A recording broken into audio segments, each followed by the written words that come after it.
Hey, welcome to New Jump City, everybody, where we recap the week in American and Japanese sequential art. I am your host, Christian, the unbiased king who forgot to pull up the soundboard.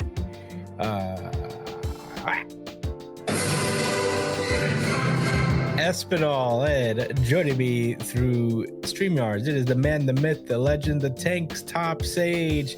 It's Joshua Gangsta Time Go. It's called Partner, but it should be called Gangsta Time. What's good, Chris? What up, everybody that's listening? Sorry if y'all hear raindrops. It is fucking pouring in New York right now. It really is. It's all three of our. It's been a minute. What up, yo? We back. Also joining us, it is our producer, Edgelord, Big News Brian. What's up, nerds? Hey. We are back. We're sorry. I was sick. And now I'm sick. And now Brian's sick. I got hit really bad with whatever the fuck is going around.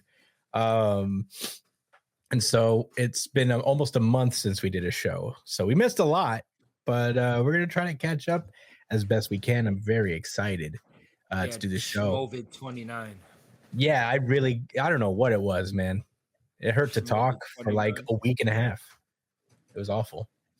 But we're back and here to talk about some manga. Speaking of which, I have not made a whole lot of progress in my journey to read all of Jump because for a while reading hurt, but I have been working on it.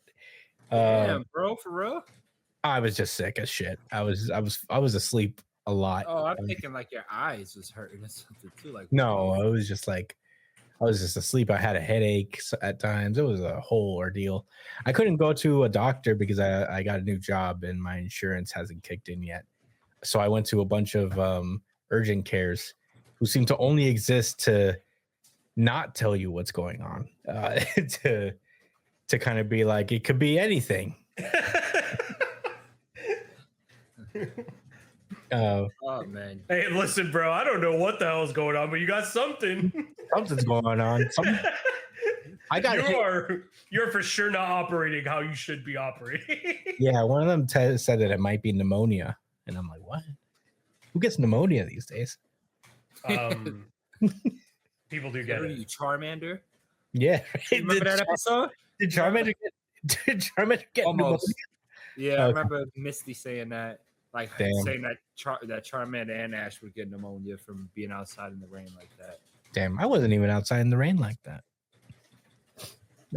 But yeah, I'm back. I'm feeling better. Brian is not feeling better though. Yeah. It's not great, but we're back. So yeah, I haven't read a whole lot. I am making progress. I just started catching up again. I am not very far behind in Akane Banashi and Witch Watch. I'm on chapter like in the 120s of both, which puts me maybe like 30 chapters behind on Akane Banashi and 80 chapters behind on Witch Watch. Witch Watch been out for a minute. Yeah, it just hit 200 chapters recently. So I mean, Akane Banashi keeps getting better. I feel I really enjoy it.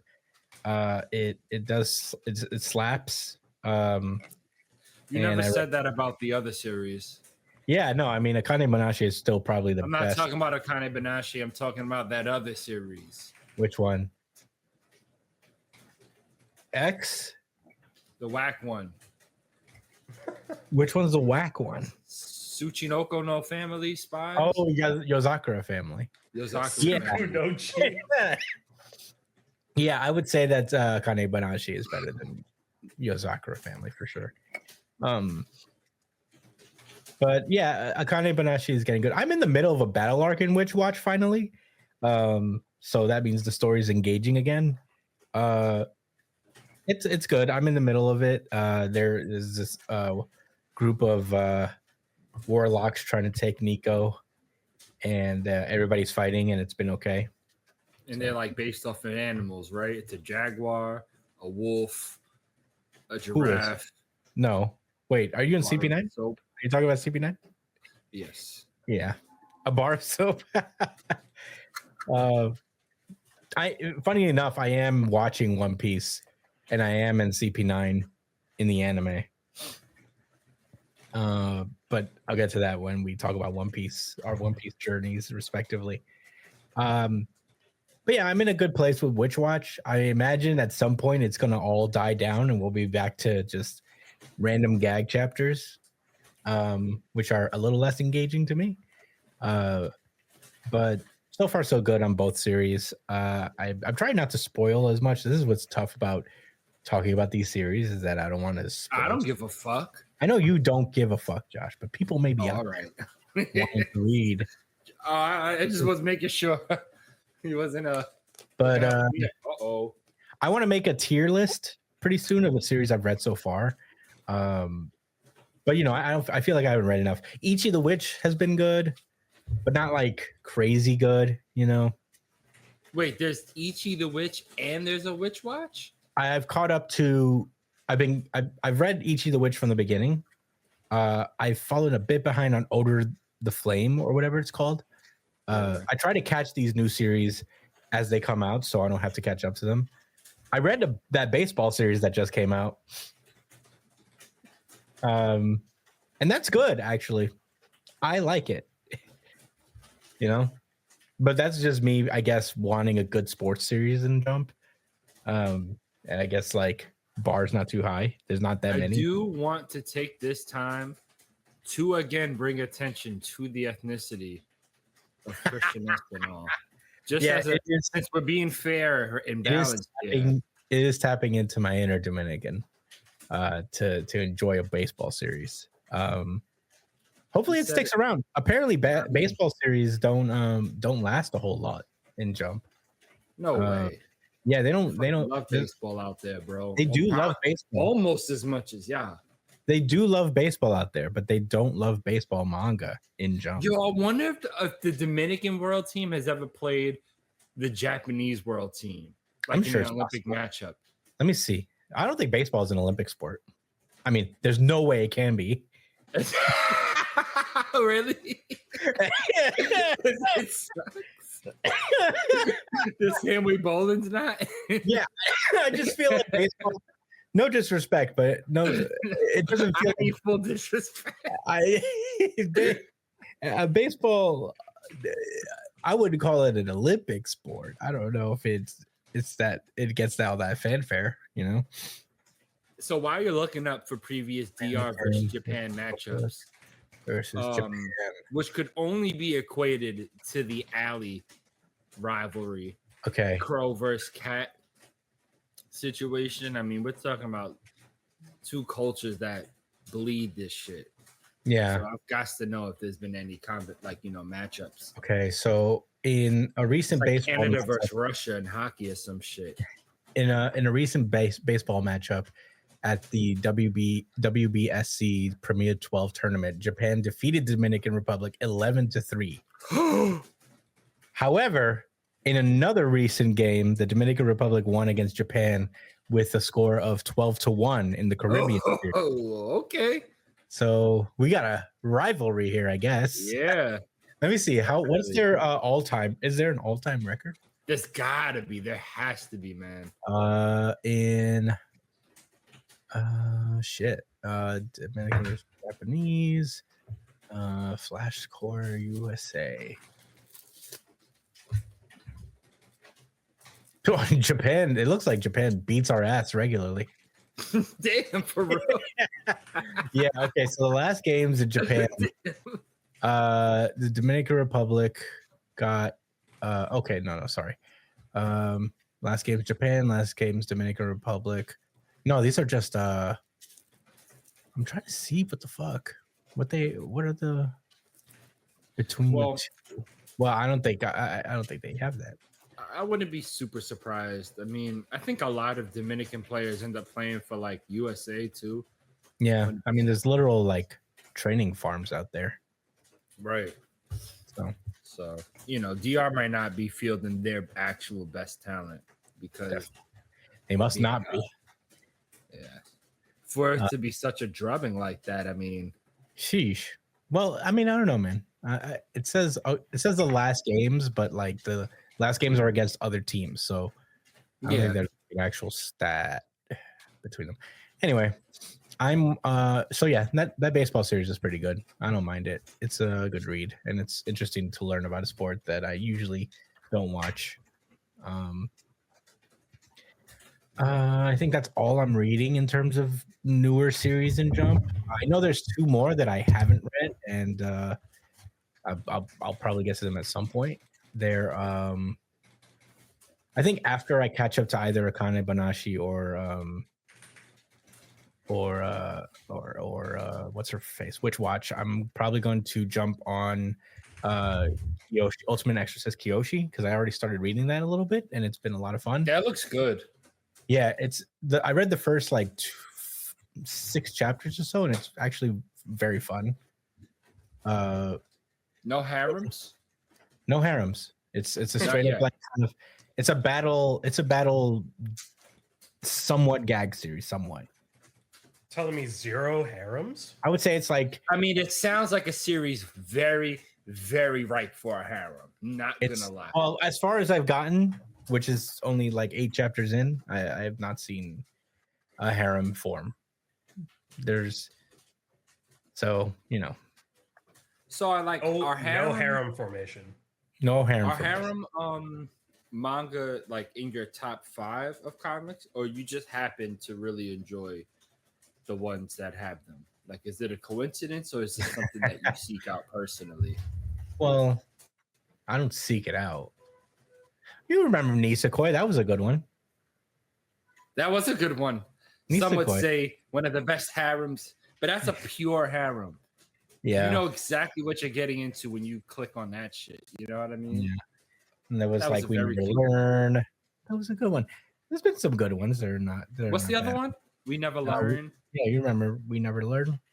That was right after Nisekoi, right? Yeah. But I feel like I don't remember it. Like, I don't remember much of it either. I remember the ending to that series had like alternate realities where you see him get together with each of the girls. And I was like, all right, that's crazy. Talk about being non-committal to like an ending. Yeah, man, Nisekoi will forever be one of those manga that like fuck you up at the end. If you actually like really cared about the characters and all of that, it fucks you up right before the end. Yeah, Nisekoi was good. But anyway, that's all I have to say about my journey through all the Jump series so far. I'll create I want to make a tier list at some point when I read a couple more. So I can have like enough content to talk about. But yeah, that's all I gotta say. Josh, how's your One Piece journey going? Whew. So over the weekend, I sent a bunch of drops. Yeah, we have like 77 images of just the screenshots that you would take. Yeah. Now, all right. So the last time we did this podcast, I was in Punk Hazard. I am well into Dressrosa, and let me tell you guys something. The same way with Punk Hazard, Dressrosa is not a slog. I like Dressrosa a lot. Really, really good. And I mean, the glaze is never going to end. I just want to be clear about that. I don't see it ending anytime soon, because even the shit, it's like the shit that I thought was good it was way better. You know what I'm saying? Because of the context, and the shit that I remember to not love, I'm like so into it. And like, I'm low key starting to think, is Dressrosa the best arc of the series so far at that point? Probably. Dressrosa was crazy. And yeah, like lots of stuff going on in that one. Oh, a lot. People give it a lot of shit because of how long it is, but it was pretty good when I read through it. It's the second longest arc to date. In the manga and in anime, both. or in both. That's fair. Oda took a lot of time to set it up. Yeah, it's second only to Wano. I got to start writing down my thoughts when I have certain things that pop up, because I'm just kind of going off the top of my head right now. But let me see some things that really stand out. And it also helps when you guys ask me questions about certain things. It helps me bring memories back up. But yeah. I'll say this, like, How far into Dressrosa are you? Luffy just made it to Doflamingo. Hey, damn! Yeah. Wow, you got in deep. As a matter of fact, I am currently in the flashback with Corazon. Yeah, he's rolling hella deep. He feels like Adele. And Brian, I've took a lot of pictures of Law doing cool stuff, and also during this flashback of Ricazone. What's his name? Ricazante? Rocinante. Rocinante. That's a cool last name. Do you think Law is my favorite character? Isn't that what you said? Yeah, you're right. Yeah. All right, I was like, yeah, you're right. I would have loved to say that. I don't know if I've ever said but it. You did mention it. I did? I wish I could have called it out. I lived for that shit. Yeah. Dressrosa is great. Yeah, the toys, I mean, all right. So almost every situation they've been in, there's been some type of impending tragedy, either impending or something that happened in the past. I mean, I think Dressrosa, this is what I'm going to talk about. I'm going to make it personal. I think Dressrosa is like sparking, why I'm so interested in it, because it feels like this was Oda's like strongest attempt at showing what a revolution could look like and result in, but led by the people, but I really want to say proletariat, meaning the working class people that actually run the society. Yeah, it's clear and obvious. I mean, Oda putting Sabo and the other revolutionaries there kind of just made it a little bit more on the nose, but it was also necessary. Like, I don't think it was like just like for fanfare or just for the point of a plot. It matters that they already had their eyes on this country. This is exactly the type of place that they would try to liberate. Mm-hmm. You know what I'm saying? We just haven't seen a whole lot of examples of. And I have no doubt in my mind that Sabo would have beaten Doflamingo mid-diff. Not saying he would have swept him, but with the flare fruit. Yeah, with the flame. You know, he definitely. I think he definitely has the edge. So yeah. You know, the birdcage ended up being the birdcage is interesting because everyone talks about how you like the first thing you think about is people being trapped inside. But the real thing is that people that they're isolated from the rest of the world because nobody can't get in. Mm. That's also symbology there. You know what I mean? Obviously, I mean, it's not like super coded or nothing like that. It's pretty clear, but yeah, you know, that's what Don Quixote, an elite that feels like he could do whatever the fuck he pleases, you know, decided, hey, I have the power to isolate you people and make you feel hopeless and force y'all to, you know, hurt each other in order to survive and live under my rule. But the point made about what's this fucking guy's name? Don Quixote. What's his regular name? Doflamingo. Yeah, Don you know, Quixote, like, Doflamingo. for all the people who cry about, oh, why we gotta make villains sympathetic? It's like, maybe you should just stop watching fucking Marvel movies, you know, to get all of your media intake, because there are very well written villains that aren't just, oh, they are actually kind of a good guy. Doflamingo ain't shit. Yeah. Fuck him.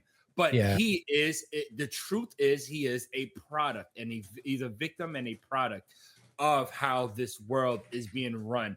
And Oda is not hinting, he is throwing that shit at your face. Like, to say the problem isn't bad people, the problem is structures that allow this type of behavior to run rampant and unchecked. I'm gonna get off my soapbox. I didn't want to make this a political conversation. No, I agree with you. Very clear and obvious One Piece is political, okay? For sure, There's for like sure. there's a very strong political through line in One Piece. So, Right. it's hard I not just to. mean I don't want to carry on like I Yeah. normally could. No, I mean, Doflamingo is like a cult leader, even. Yeah. Yeah. Type shit. He has all his people call him like young master. He like creates this facade of a family. But they all worship him. Yeah.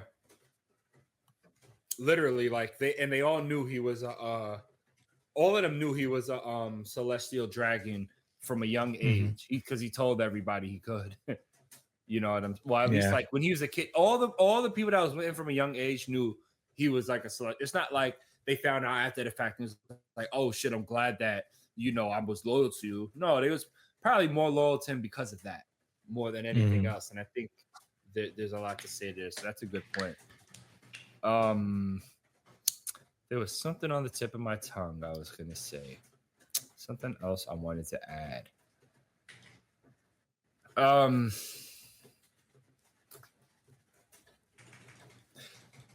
Oda, this is where the 2-page spread started getting crazy. And you guys are gonna notice that in the screenshots I send you because they're blurry. There's nothing. I can't do anything about it, guys. I'm sorry. Yeah. Like I thought, like I could send it to Instagram, then you can hold your phone sideways and it'll expand, but it doesn't do that. So it just looks like complete shit. So no, I mean, instead of thinking, for as like long as Dressrosa is, if Oda had stuck to like the pacing that he had when he was like writing Water 7 or Enies Lobby, I feel like it would have been twice as long. Because there's a lot going on in Dressrosa. And especially when they start climbing up to go get Doflamingo. That's when things like so many moving pieces everywhere. Battles happening all over the place, the race to get there. And they all matter. Yeah, and every part of it is important. But yeah, no, this is where it really starts to get that way. It's crazy. The way I see it is that Oda knew he had to sacrifice, and he probably makes sacrifices all the time. Probably had made plenty of sacrifices even early on that we didn't really notice because we didn't get to see a shift. But he chose to sacrifice the one thing that would affect his quality the least, and that was the like. I don't even know how to explain it. It's not the art because the art still looked good. It's that like the organization of it, its layout. That's it. They had the actual like he sacrificed a technical thing, not something that like we all really think about and talk about and are aware of. I think a lot. Huh? Whenever I read Water 7 and Enies Lobby, I think about it a lot. I was like, man, imagine if like he was immortal and could just work forever. How good this would be. Like, as good as it is, it could be even better just because of longevity and just he doesn't want to get old doing this, which is completely understandable. But man, there's definitely moments in like Dressrosa and post Dressrosa that I think a younger Oda would have let breathe more. But it is what it is. What are you gonna do?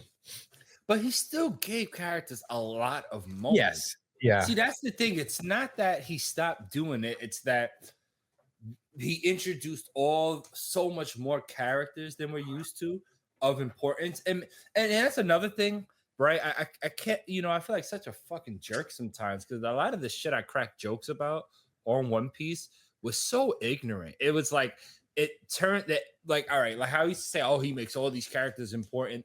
It's not like he's waving a fucking wand and saying, haha, this character is important now.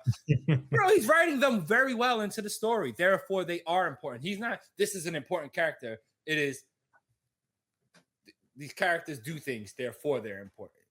Yeah. So like, yeah, like it was bound to like, for not everybody to have these moments. You know what I'm saying? So I feel you. I did feel it too when I was reading it. But I was going through it pretty fast. So yeah. I'm really looking forward to this fight. I remember not liking Gear 5 at first. I remember looking at it thinking, I don't know about this. You know what? Gear 4th has really grown on me. I liked it. I liked Gear 4. I mean, Gear 4. Yeah, I liked Gear 4 to start, but like as the years went on, I was like, this form actually looks pretty sick. Like the Bounce Man one. I've seen it in figures. It looks really good as a figure. I feel like it's kind of like color. It looks better. It feels like a little bit of an odd man out compared to all the other forms, though. Mm-hmm. Yeah. Like, yeah, it's very different. Gear 2nd, Gear 3rd, and Gear 5th all feel like they thematically make sense, and then Gear 4th happens, and you're like, oh, what the hell's going on here? Well, it's the most significant physical change in form for Luffy. You know what I thought he was gonna do instead of breaking out. Well, I mean, not to say that this 5th gear couldn't have happened at some point, but when I seen the Snake Man thing, I kind of thought, okay, we're gonna get different iterations of his Gear 4, and that just stopped happening. We have 3 of them. I will say, huh? We have 3 iterations of Gear 4. What? I thought there's only 2. There's the Bounce Man, right? There's Bounce Man, Snake Man, and Tank Man. Tank Man. You'll see. Yeah. Oh, yeah. It's not a spoiler, guys. You can fucking tell me. It's all right. It is a spoiler. You don't know it. What am I going to do? All right. Whatever. Some might say it's his most important one. So it's crazy that you forgot it. Just to be clear, Bounce Man is when he fights Doflamingo, right? That's the first form he shows. All right. I'm like, if I'm confusing that with Tank Man, then like, yeah. All right, I guess that's all I got to say about One Piece. Really, I mean, it's been incredible. Dressrosa has been really good. Yeah. Shout out to King Riku, I guess, but they really should just elect their leaders so that shit like this doesn't happen. Well, he was overthrown and he was chosen. He was just overthrown by Doflamingo. Well, he was chosen after. No, all right. Don Quixote was one of the original kings of that island, and then I know when they left, Riku took the throne. I'm referring to the whole point that they have a king at all. That someone that's in power simply because they were born into it is. I don't care how much Oda wants to dress it up. That's the reason. That's what. Well, I don't want to be. No. Actually, that's not fair. I don't think that's what Oda's trying to do. I don't think he's trying to cover it up. I think he is trying to make that point that why does all this corruption keep happening? Because you have lands ruled by a person, and if he's good, that's awesome. But if he's bad, what the fuck can the people say about it? He's the king. So it's just kind of it's like we don't want. I don't want to hope for a good king. Let's just learn from this and have elected leaders. Yeah, I think that's just like the business of the like kind of time period-esque kind of thing. It's like I really do chalk it up more to a flavor thing too. And plus, I consider the fact that I think Oda's trying to make a point too on top of that. Yeah, I consider that like, if people in One Piece, like the people of One Piece, if they don't like a leader, they tend to rebel at some point. So they may need some motivation or a push from like some type of outside influence, but that is true. Yeah. But in any case, I suppose one more thing, I guess, before we move on to actually talking about One Piece again. I've been watching the anime. That's my journey with One Piece. I've only watched the anime maybe twice, and even so, I stopped watching. What's the line that Kizaru says? I'm so sorry, but I'm fiended out. What's that? I don't. Wait, what Kizaru uses? Zippy zippy no chopper. Sound like that? What? He's like, Kizaru says that? Yeah. Zippa zippa no chopper? No chopper. Sound like that. I gotta look it up. Mush. I remember that. I'll tell you what, and even when I was watching it, I stopped watching it regularly around the time skip, actually. So from the time skip onward, I haven't watched every episode of One Piece. And honestly, I feel like at that point, I may stop again because that's when the anime's pacing starts to really get bad. For filler reasons, to not catch up. because One Piece has constantly been not that far from the manga. So pacing has always been an issue after time skip, but we'll see how I feel. I'm in Enies lobby now. It's actually a funny moment where Water 7 is like around the time where HD starts to come around, and like One Piece is in widescreen HD at this point. So it's a fun little moment in history where I'm like, oh shit, we're out of the 4:3 ratio and just like going widescreen HD 720p animation. It's been very good though. I don't know who was directing the Water 7 and Enies Lobby portions of the anime, but the quality in animation went up like crazy, you know. Yeah. At that point, like I feel like that's how I really got hooked into it. Is like I watched Water 7 and it looks so good. Frankie's fight is so well animated. They really showed out for my guy, you know. And yeah, I've been having a great time watching it. I'm watching it in dub, which I go back and forth with sometimes because I like the dub a lot, but I do think the Japanese dub is still my favorite. I may like if I ever watch it again from the beginning, I'll probably watch it in Japanese next time. But we'll see. Anyway, that's all I gotta say about my little journey with One Piece. It's been helping me.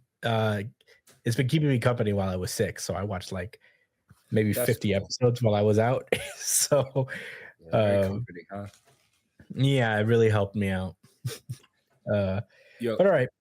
Oh, sorry. Actually, I want to say one last thing. All right, one last Mhm. thing. Yo, Yeah. You know, I completely forgot the whole like plan that Law had to like take down The smile. Kaido and all that. I completely like I'm not now because Yeah. I've from this is very well, it was very well crafted, like from Punk Hazard to Dressrosa to everything that happens leading up to Kaido, all of it flows. But it did not fucking occur to me until so much later. I was like, the first time. Yeah. Bro, reading these series week by week is Yeah, no, that's why like I own a lot of series that we read just because it is better to reread them just like in bulk. I find it to be a much better experience than reading it week to week. But speaking of, let's talk about the series that we read week to week. Let's get started. One Piece. This is out of the way now. Wait, what? Are we gonna get it out of the way now? Might as well just get it. What? Oh, might as well just get it out the way right now. Right? Yeah, RGC. Oh, okay. Yeah. Might as well just get it out of the way right now. You know what I mean? Like who? All right, big fan. No pressure, Chris. I mean, if you like something, hey. No. It was also my RGC, but you know, I don't know. You guys were so thirsty. This is before. Well, you guys. Before we even begin, this is our unified really good chapter of the week, I guess. It deserves it.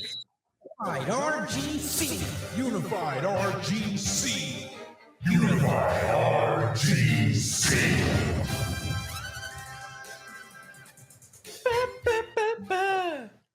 Had me feeling like I forgot something over here. But this is One Piece chapter 1154. Can't even die. So we start off with a cover page. Yamato has arrived at the grave of the hero born in the West Blue and raised in Ringo. I don't know who this is. I don't know if this was mentioned before, but I feel bad for not remembering. In any case, Yamato and his people are now appearing at a destroyed shrine where there are many swords all around it and many blades. And I'm ashamed to say, if I don't remember who this is, I'm sorry. As a One Piece fan, I hang my head in shame. unless it is new information, and then fuck you guys. But yeah, we are continuing our. Well, Who is it that you don't remember? The shrine, yeah, bro. That's the shrine. This nigga that had this. Oh god, the swordsman zombie. no, it's not Ryu. Let me see. You know what? I'm gonna look up the Did wiki. you not say that? Yeah. I'm gonna look up the wiki and see what it is. Right. Give me and then one. this laughing fiend was over there, which ended up being killer.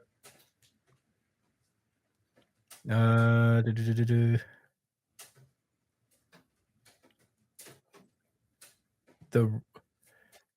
grave of.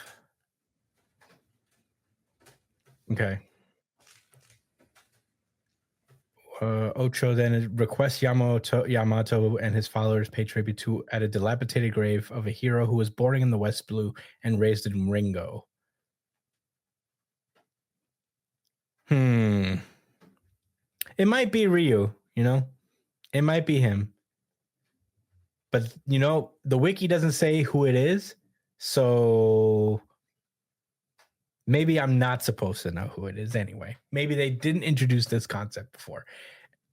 Anyway, before we question that too much, we opened this chapter continuing the flashback. We missed a lot because we were off for about a month. But last we left off with One Piece, Loki was born, and it was very sad because he had these freaky deaky little eyes, and his mom hates him for it. But before that, even we find out that Harold was a huge douchebag back in the day, but then he met a baddie and changed his entire life. Facts. No, he didn't just meet a baddie. He met a baddie that could hold it down. You know what I mean? Yeah, she really changed his entire perspective in literally 10 minutes of meeting him. It was really cool, and I don't care if this really gets us flagged again. I feel like this panel that I'm going to edit in is one of my new faces that I love that Oda drew, where Harold gets slapped by Loki, Hajridin's mom, and he goes like, he has that like. I need to say this because I didn't get to talk about it, and I was so sad that I wasn't able to talk about this panel because I was sick and it hurt to talk and laugh. And when I read this, I was in pain because I was laughing so much because of the fucking face he made. Banana head. It reminded me of just like a SpongeBob moment, where they get like a really exaggerated face going. But yeah, Harold became a good guy after that, and he went around helping people and building ties with the world instead of being a fucking asshole. And he returned to Elbaf, where he wasn't allowed to marry Hajridin's mom. For some reason, I think it's because he was already betrothed. So he married a woman that would eventually give birth to Loki. And seeing Loki's eyes, these serpent-like eyes, for the first time, caused her such distress that she ordered the guards to throw the baby into the underworld. And baby Loki had to very sadly cry and crawl its way up the fucking tree to get back home. Jesus Christ, Oda. An infant did that, by the way. Yeah, he was a fucking newborn baby. Bananas. We then learned that. Oh, by the way, they said he couldn't marry them because he couldn't marry Hydrogen's mom because she wasn't of noble blood. Yeah, exactly. Yeah, he was like already. Yeah, that was the rules back then. This bullshit, bro. Mm-hmm. Systems, bro. Systems. But yeah, we then learned little tidbits about Loki's past. He grew up to be a little bit of a rapscallion in his youth, and he hung out with Dory and Bragi a lot when they were kids, which is kind of nice. And they were running around causing trouble and all that jazz. We opened this chapter with a monumental moment. a moment we've seen in One Piece before. We arrive at 63 years ago, the year that Lin Lin, also known as Big Mom, arrived at Elbaf, and she killed Jorul, the partner chief, the partner of Chief Jorul, and he was killed by Big Mom in that moment, and she would later be called Big Mom and all that stuff. And then after she did that, apparently Elbaf was plagued with disaster after disaster. There was just freezing winds, and that was destroying their crops, and fires and gales and cold snaps and all that stuff. So it's not great. His Loki's mom blames it entirely on Loki, because Loki had been because of his eyes. Loki had been prophesized to destroy Elbaf at some point. So, it's not looking good. Loki crashes through a fucking wall to see his mom again. But yeah, but she's not having it. She's like, kick it out. Don't let that monster near me ever again. And man, that kind of thinking starts to spread to the villagers, because people start to say that Loki is cursed. So, people start to go crazy. They burst into his Hadrian's mom's bar and starts talking shit. One of these giants, and is like, your brother has put a curse on this land. He's trying to kill us. You're his brother, so you must be a sacrifice. Ida is Hadrian's mom's name. She gets grabbed by the giant, and the giant's about to kill her. But that's when Harold comes through and literally pounds this guy into the ground, like bonks him, and he contorts into like an accordion man type of Yeah. I didn't notice that at first.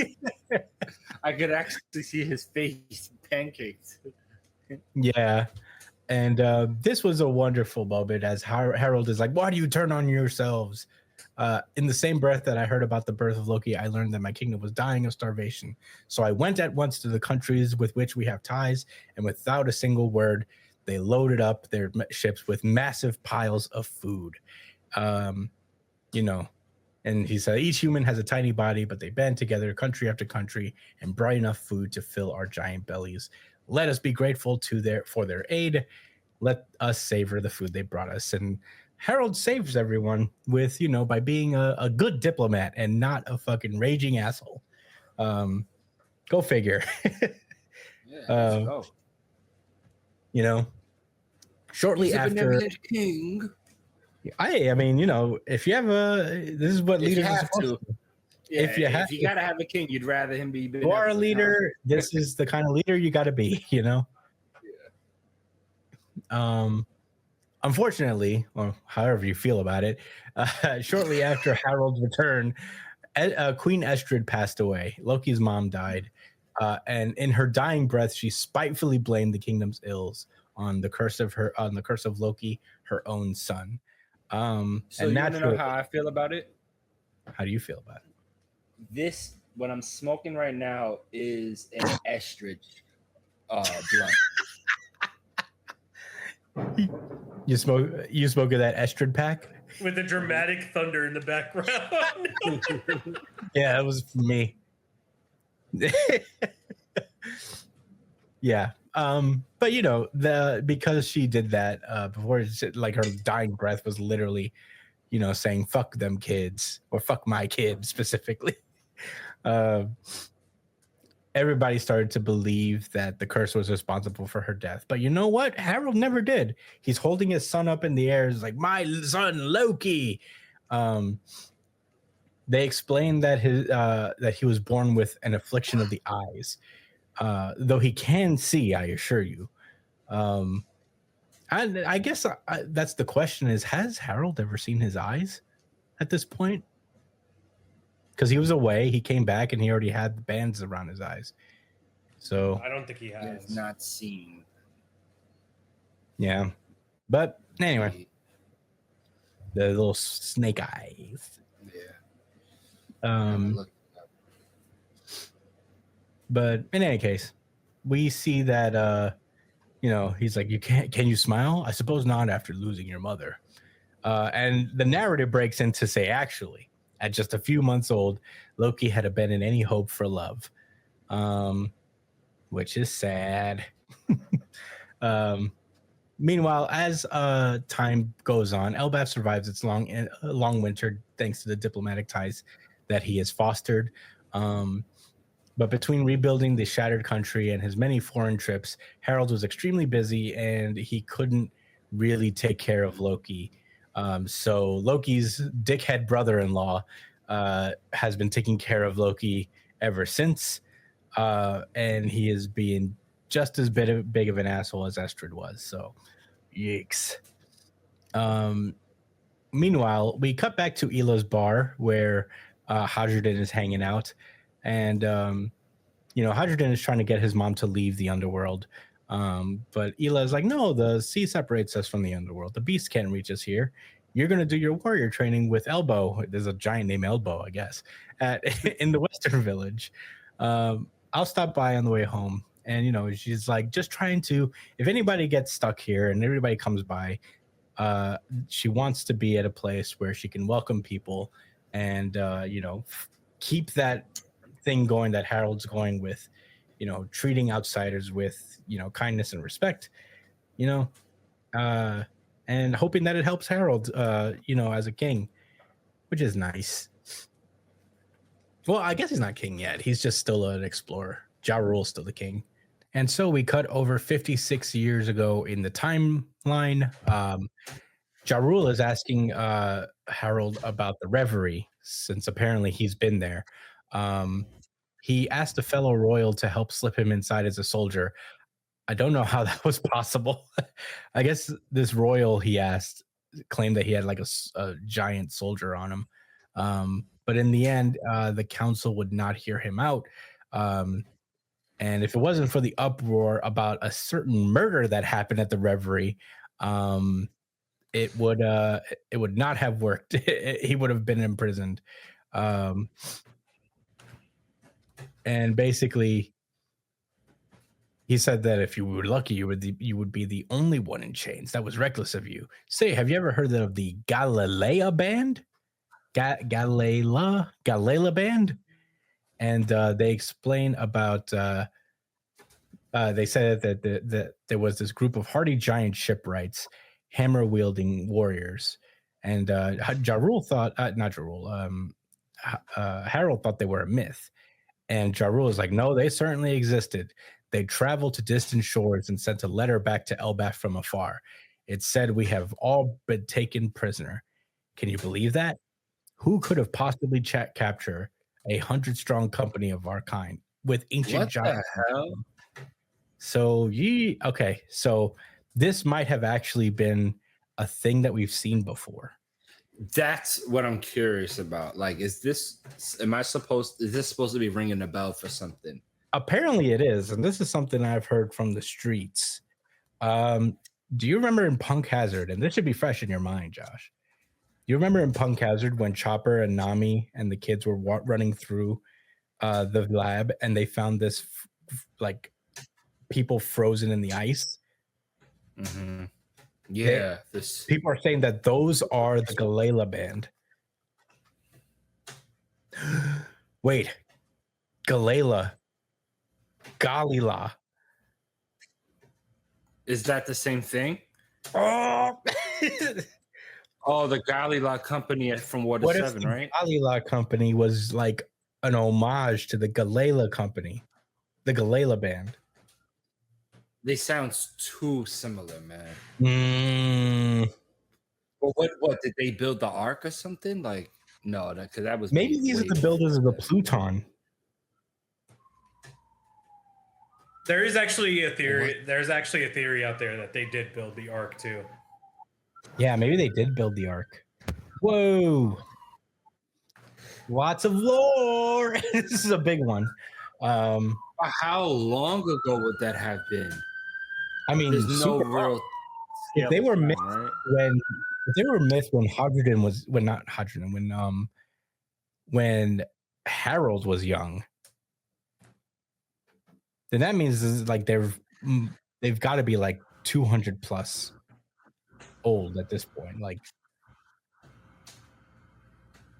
Harold thought they were like a distant myth, and he's old at this point. This was 56 years ago, where they're pretty much almost forgotten. Pretty crazy. So they're referred to as a myth, meaning that this could have been hundreds of years, especially because the giants are already like old. But he knew. Well, Ja Rule knew because he's in there ancient. Yeah, Ja Rule is the oldest giant, so he would know.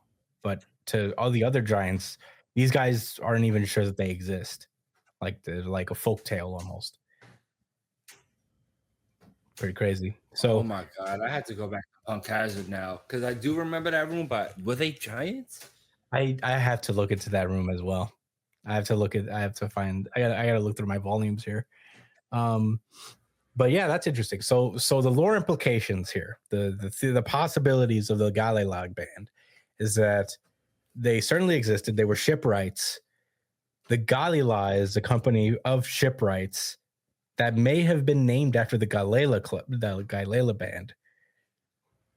The Galela band may possibly reside on Punk Hazard, frozen after being captured hundreds and hundreds of years ago.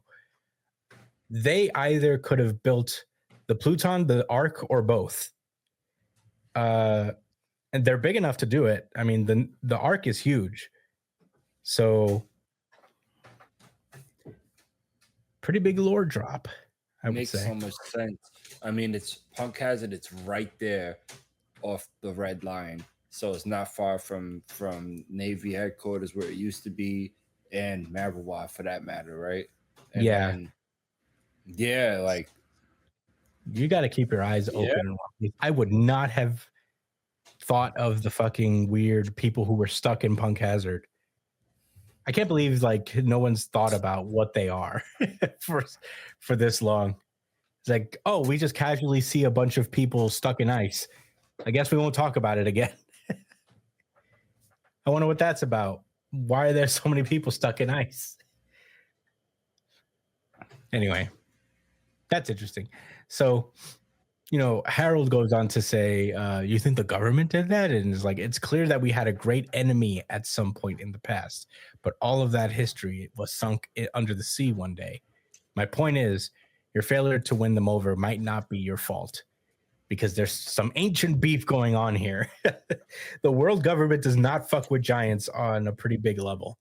Ja Rule says that he's heard wind of stories about an army of giants put on ice somewhere. Yo, I'm looking at the picture right now. It's like a cavern. And the people are big. People are big. Pretty large. I didn't think anything of it. It's hard not to glaze, It's hard not to. When you see shit, there's shit like this. It's hard not to glaze. And the glaze goes on. Anyway. So, yeah. Anyway, we cut back to Loki growing up. I'm sorry. I gotta add more shit to it, bro. They're trying to make the kids giant, right? Maybe they're extracting the tissue from these giants to recreate them. Maybe that's how they're even developing that any of these, because they said that they've had a lot of experiments.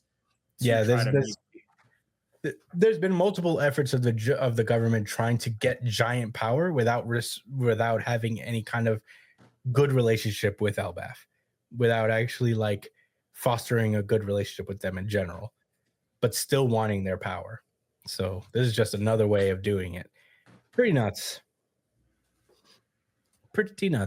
Anyway, we cut back to Loki, who's having a miserable fucking life.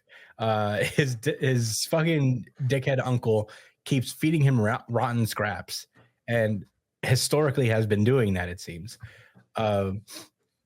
there's been a lucky in his when he was like a little bit older, a lucky horse died around Loki, and in the underworld, the regent is dead, which is I think his uncle.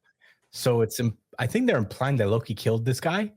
The They're regent, implying that he threw him off of the fucking cliff into the underworld yeah, because they found him dead in the underworld.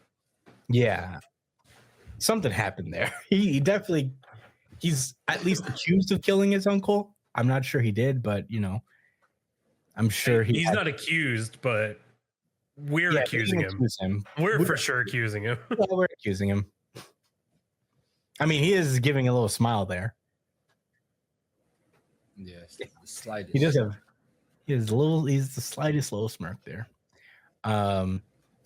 But we continue on to see that Harold actually built the 8 branch routes in Elbaf, unifying the country and creating vibrant trade between villages. Because apparently they were not connected in their own country, so that's nice. And everybody's like, King Harold, yeah, you're doing the thing, hell yeah. And everybody is looking at Hydrogen and is like, why do you look so pleased, Hydrogen? You're not the king's real son. Only Loki is our real prince. You're just a bastard. Damn. Why are adults so mean to children in this series? This is like full-grown adults have beefing hard with children, with Loki, with Hydrogen, with Robin. These fucking grown adults. Meanwhile, we see that whenever Harold leaves the country, Loki gets up to doing some shit. He breaks through with the animals from the underworld and causes massive damage, and causing harm and destruction to those who mocked and ran from him. Hydrogen, in the meantime, has been trying to protect the village, even though he's not as strong as Loki. Hydrogen tells him to not mess up the village. His dad worked so hard to rebuild, and Loki is like, he's my dad, not yours. That guy might get a lot of respect, but he tries to be friends with those tiny little bug humans. And Hydrogen tells him that you have to see someone at the same eye level. Don't think you're special just because you're big. And Loki smacks him across the face with his mace and says, I'm special because I'm the prince. Don't ever talk back to me again, shrimp. At that point, we see a young Goldberg and Gerd showing up to stand up for Hydrogen. So that's nice. Loki continues to laugh at him. He's pressed that Hydrogen actually has friends. Who gives a shit? But he's like, haha, you're a little creep. You're a loser, Hydrogen. Look at you weaklings licking each other's wounds. The son of a mother tainted blood. And everybody's like, damn, Loki, chill. He's the king's son as well. He's a prince. He's like, don't call him a prince. And he starts beating up his royal guard. And he's the narrator says that no matter how much he harmed and destroyed, Loki could never fill the hole at the center of his being. And we see him falling into the underworld, and his bandage is off, and he's crying that he can't even die, which is dark. Loki's attempted to kill himself by throwing himself off into the underworld. Pretty crazy. In that moment, we see a mountain in the distance cut, and the monsters in the underworld are afraid, and we see these small little guys appearing towards Loki, and they're like, there we go. Look, it's a giant kid. So this must be Elbaf. We see our guy, Gold Lion Shiki, say, gee, ha, ha, ha, ha. This one looks positively demonic. And then we see the goat Whitebeard here. He's saying it seems too big, even for a giant. Is he crying? And then we get 2-page spread of the fucking man, the myth, the legend himself. We see Rox D. Zebek talking to Loki and answering him 2 questions. He says, all right, Brat, you're going to say yes twice because those are the answers I want from these questions. Question 1, is this Elbaf, the land of the giants? Question 2, is Harold here? And the narrator informs us that this man, whom Harold met at the Reverie 8 years earlier, killed an admiral and fled. Now the government has placed a bounty on his head. And Roxy Zebek looks an incredibly suspicious amount like Blackbeard. And we get a little caption at the bottom, says that he is the future captain of the Rocks Pirates and father of Blackbeard. A little on the nose there. I mean, I think we could have figured it out. But that is the end of One Piece this week. Josh, what did you think about One Piece chapter 1154? Yeah, so we all said this was the best chapter of the week already. Got that out the way. Just to be clear, as I was turning the page and I read D. Zebek, and I seen Father of Blackbeard before I actually seen his whole face. So I was like, Father. I was like, that's his dad? And then they showed his face. I was like, yeah, it looks just like him. So it happened in reverse for me. I was really hoping that this was some brand new information. No, I mean, everybody figured, but it was not confirmed until this moment. I didn't figure shit. Yeah, that was the prevailing theory about Rocks, is that he's Blackbeard's dad. Who's that girl that's with them? Stussy. Oh, the chick that was copied. Mm-hmm. That's Weevil's. That's Weevil's mom. That claims to be Whitebeard's baby mama. And remember Weevil? Have you met Weevil? Yeah, I remember Weevil. They didn't show him yet. He's. She would eventually go to join. I don't know if this is before or after, but she does join Vegapunk, Vince Smoke Judge, and Caesar Clown in Mads. And Queen. But that's Stussy. Wow. Okay, where's Lin? Oh. Not yet, I guess. She hasn't joined yet. In fact, it doesn't seem like they're a pirate crew yet, because they say at this point he's the future captain. Oh. This is interesting. But I'm going to let you get to your thoughts. No, I mean, I'm figuring this all out too, like on the spot. Yeah, I could see why Loki thought these guys were the coolest, because they sure are. He sliced a mountain. Mm-hmm. I want to believe there was a valid logistical reason for doing so, but it probably just was the cool thing to do. You know what I mean? If maybe we'll get an explanation in the next chapter, but yeah, this is Oda's storytelling, at play. Obviously, Loki is a flawed character, like majority of good characters are, and I like how they juxtaposition him with Hydrogen, because the only difference is that he had love from his mom, and because of that, he was able to make friends a lot easier, and especially compared to Loki, who was rejected at birth, and was told he was a problem his whole life. Pretty simple, but I like the picture that's being painted here. I think I have to keep in mind that Loki does kill Harold. I'm pretty sure that happens. But so I'm trying to see if I could figure out why, before then, if he was taking control of or something like that. That kind of feels like it would be cheap. I mean, they showed a little bit of what happened with Harold before this flashback got further on, where Loki kind of showed up and he was being attacked by his guards. Yeah, he was already being killed when Loki showed up. Oh, well, I get high, so I forget things sometimes. Thanks, guys. It's okay. Alrighty. I don't know. I haven't got much more to say. Droning on. I want to hear your thoughts. What'd you think, Brian? God, Rock Steezebek looks so fucking cool.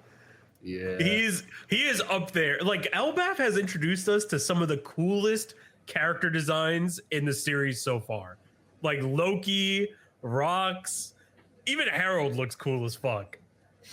Like this arc has not been a letdown at all. We are getting some huge, groundbreaking fucking reveals, and this is pretty much everything we wanted from One Piece so far.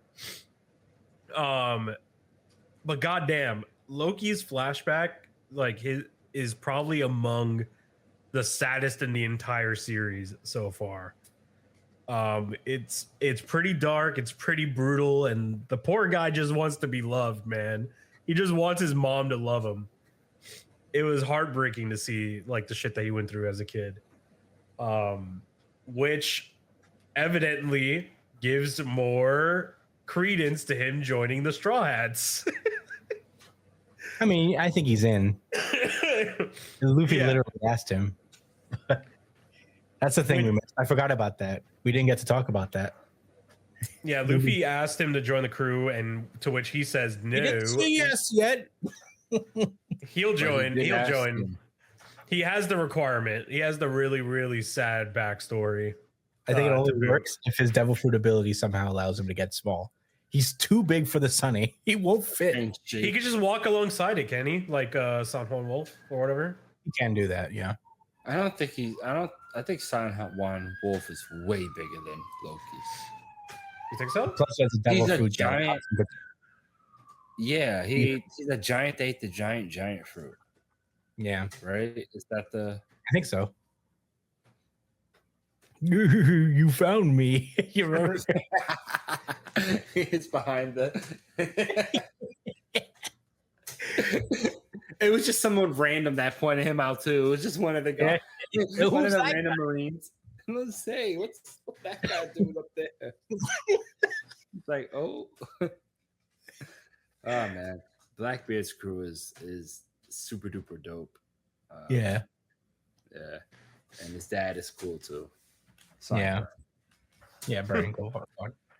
No, I don't have much else to add. Like, it's just so fucking cool to see Rox in all of his glory. He has, like, looking at him, he feels like he has the same aura as Roger. And some people have pointed out, even though, like, obviously it's because he's asking two questions, but his hand being put in, like, the two fingers pose makes people think that he has Law's devil fruit. Yo, Because he does the shambles with two fingers. Either that or he has Buggy's devil fruit. I've seen a lot of people say that he could also be Buggy's dad as well. Yeah, that's the bit. It's a lot of theories out there since Zebek showed up. But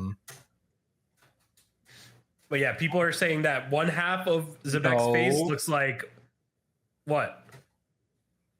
He couldn't be Buggy's dad because they were like kids on Roger's crew at the time, right?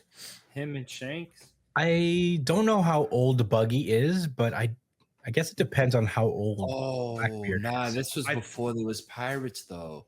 Yeah, that could be the case. I think Depends on Buggy how old is. both of them are. Buggy is almost 40. Buggy is currently 39. Yeah, Buggy's older than Blackbeard. But he is younger than the God Valley incident, and God Valley is where Zebek died, I think.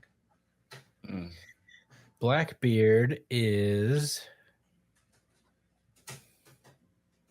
40. He's a year older than Buggy. Oh, Oh shit.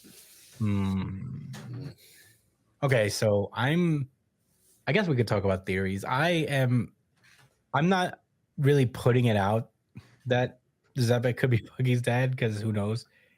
We don't know Buggy's lineage, and I imagine that Buggy actually probably comes from pretty legendary stock for some reason. It would be the funniest thing that Oda it seems to be on the line of logic that Oda does, is that he keeps putting Buggy in higher and higher positions but in ways that are completely out of his control. It makes sense. I wouldn't put it past him to make him Buggy's dad. Do I entirely buy it? I don't know. But have you seen people's evidence for it? People pointed out the eyes because so people are eye saying that open looks like Buggy's, and the other one. No, it's the other way around. Oh, well, Buggy's eyes are what? Let me see. Let's look at Buggy's. Here, let me send you guys the pictures, because it's like one half of Zebek's face looks like. Oh yeah, one half of Zebek's face looks like Buggy, and then the other half looks like Blackbeard. Okay, I see it. I see the when you sync them up. Yeah. I think Oda Joe's character is very similarly so. I'm not putting my entire stock in that theory. I'm about 70% bought in, because I feel like it's kind of a possibility with how Oda writes Buggy. It would be extremely funny if like Buggy got his nose from his mom. That means that like Buggy and Blackbeard definitely have different moms if this is the case. I don't put my entire stock in it. I don't entirely buy it.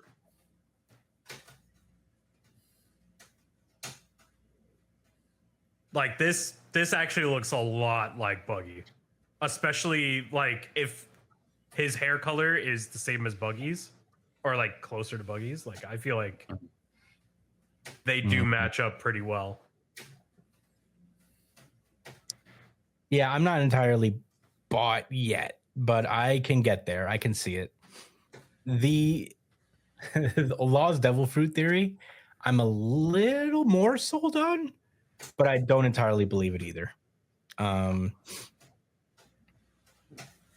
think the two is a coincidence, but it also could not be. I don't know. I feel like it's too early to call. That one I'm a little more, I could give it an 80-20 buying into maybe he has lost power. Because someone gave someone the immortality operation. It had to have been done before for people to know about it. It could have been Zebek who gave it to Emu. It could have been Zebek who probably maybe even gave it to Blackbeard. I don't know. But he dies at. Well, you have to die in order to do it. Like if you do the immortality operation, you die. So that would all right. If he did it with Blackbeard, that would imply that Blackbeard Teach was at that island. Yeah, it would imply that he did it when Blackbeard was a newborn on God Valley. Wow. And that would imply that if Buggy is his son, Buggy was also there, and he ended up on Roger's ship with Shanks when they were both babies. I don't know. Yeah. I don't know. It's important to note that Shanks definitely more than likely has came on on Roger's ship when God Valley was over. And it could be said that Buggy got there the same way. But I don't know. I don't know. I think there's a lot of stock in him having the op fruit. I don't know about who he would have used it on, but like depending if he even did the operation, but only because we know that he's about to get it from Law. So it looks like that. Law escaped. Yeah, Law escaped. His crew didn't. Yeah, but Law did escape. But yeah, I don't know. Lots of big leaps that are not that crazy. Honestly, these are relatively reasonable theories for One Piece fans. But I don't know. It's inconclusive to me. We'll have to see next chapter, which thank God there's not a week off, because I need to know more. We can't stop here. Imagine the flashback just stops here and we just go back to the present. We have to. We have to know why Loki fucks with rocks so heavy. I feel like because he just doesn't care for living on an island where everybody hates him. So I would understand why he would want to leave first chance he gets. But, there's a parallel with Luffy and Loki. I think they're also like opposite sides of the same coin. Luffy wanted to set out to sea in the same way that Loki did. So I don't know. There's a lot of cyclical stuff with One Piece where you see it with Loki and Column and Luffy, where they both all, as children, wanted to get on pirate ships and escape together. So a lot of cyclical stuff. True that. Cyclical. Cyclizar. That's a Pokemon. Oh, yeah? Cyclizar. Hmm. Yeah, it's the bike Pokemon that you see some trainers riding on in Scarlet and Violet. Oh. Maybe it'll be my next Pokemon. I doubt it. You're right. But yeah, I mean, this flashback is gas. I can't wait for the next one. You guys ready to move on to the next series? Yep. Yeah. All righty, let's go. Bloody Cross. Sakamoto Days. After spending over an hour talking about One Piece, it's time for Sakamoto Days, chapter 221, Protect. Protect, guys. We have missed a lot in Sakamoto Days as well. Last we left off, Sakamoto came in to save the day and then got his ass beat by X and the rest of the order, only to be saved by Shin and the squad. They were trying to literally resuscitate him in the last chapter, and Shin used his mind control powers to get his heart beating again. We open this chapter with color pages, actually. We see Sakamoto's wife watching the news and hearing about the battle at the aquarium. And we get a nice 2-page spread with Fat Sakamoto, who I miss seeing. I have something to say about the last chapter. Oh, yeah. What is it? So, when we want to talk about suspension of disbelief, I want to know what's worse. Thinking that a man can use almost anything in his environment as a deadly weapon and beat the shit out of multiple assassins, or that someone could use mind control to tell their heart to start pumping again. Well, I guess in theory, your heart pumping can be controlled by the brain, right? Sure. I'm no doctor. I think everything is, right? Right? I'm no doctor, but I feel like that line of logic makes sense. I don't think that it needs that much suspension of disbelief, Okay. As much as I don't hate the tunnel effect, I do think that it is a higher bar for the suspension of disbelief than this. What was worse, this or the lottery shit? Or when they got sliced and I thought he got sliced at the right molecule time. Yeah, that's what I was saying. I feel like I said as much as I don't hate that moment, I feel like that's what you said. Okay. Yeah, okay. The tunnel effect is the big. Oh, that's what that was called? Yeah. Yeah, that changed the way I looked at Sakamoto forever. I didn't mind it so much. I think it made sense. I wasn't. What that did to me is what the jail arc did to Brian. Yeah, fuck that arc.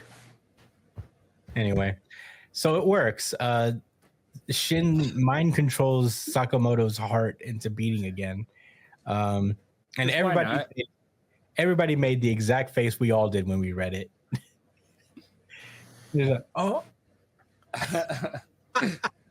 Probably for completely different reasons. Yeah. but we all made that face nonetheless. Oh no, I think Heisuke is definitely thinking about the ramifications of the suspension of disbelief.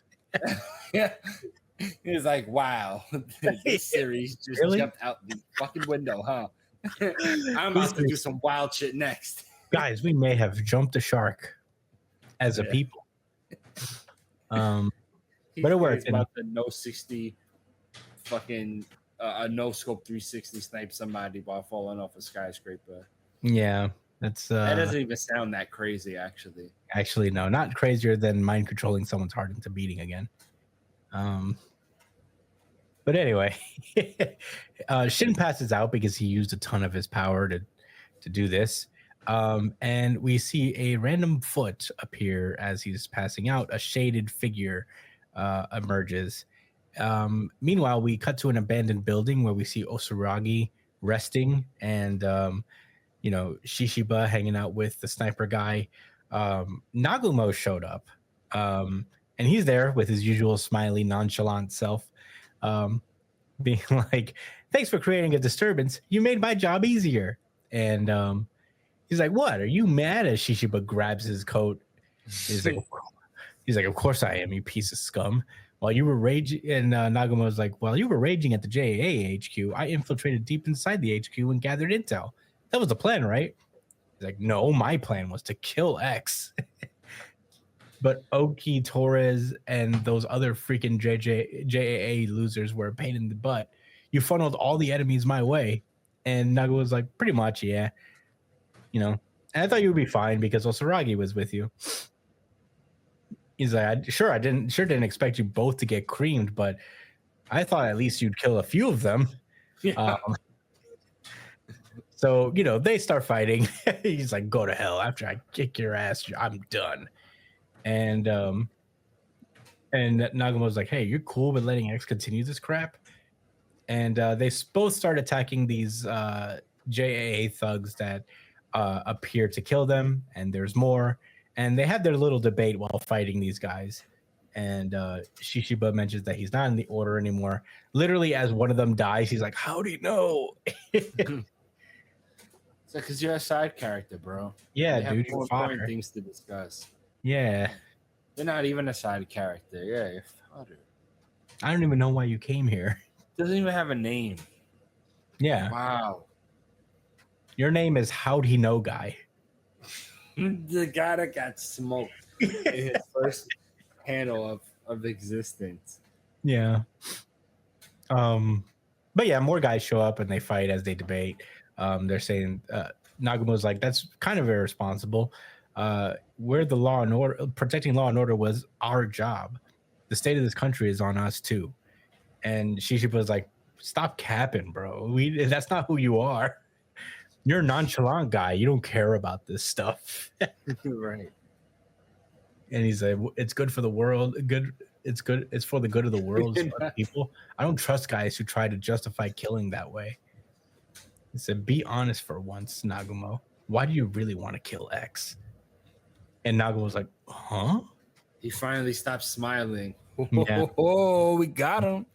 Not so nonchalant anymore. Aha. This guy leans Yeah. over the bed, and then Osuragi pulls out her giant fucking buzzsaw and saws this guy clean in half. How did I miss that? Just goes. "Rrrr." That was crazy.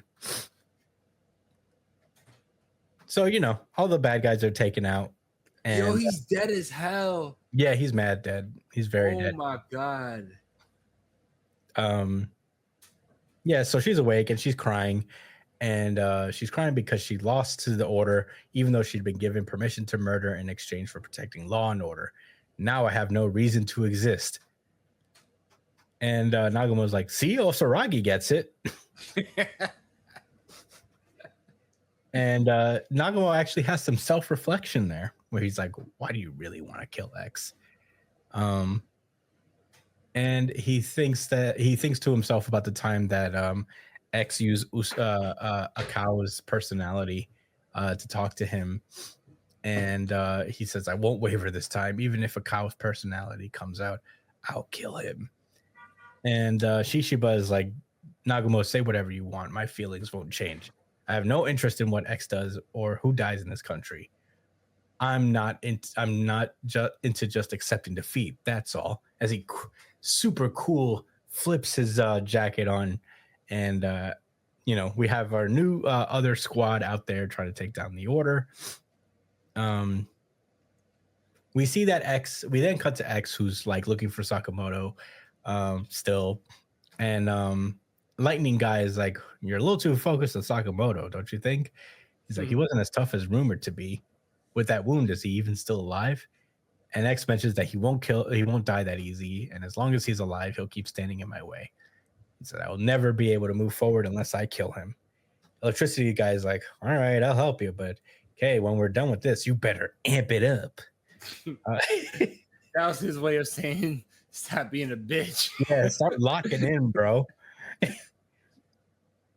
Get up, dude. It's getting crazy. He says, "We can't have our leader moping around forever. Haruma and the others will be rolling over in their graves." I don't know who Haruma is. I forgot. I don't know. Me neither. I have to reread Sakamoto Days. I feel like I've forgotten half the series. It might be a lot better to read through it like that. Yeah. But anyway, we then cut back to Sakamoto, who is in, I guess, this world's equivalent of the healing tank that Goku's in, where he's healing on his way to Namek, which is just a hospital bed in this world. They even used a line where they're like, his life depends on his own life force, like whether he decides to or not. Oh yeah. God. Very shonen. I definitely rolled my eyes pretty hard after I read that, but it's okay. He says, "You boys better scram. X is after you, right? You don't stand a chance with Taro in this state." And Shin is like, "I appreciate your concern, but I'm not running away. Mr. Sakamoto created this place for us, and I care about it too. I'm prepared to fight to the last to defend it. That's what Mr. Sakamoto would do." And that's where the chapter ends. Josh, what did you think about Sakamoto Days, chapter 221?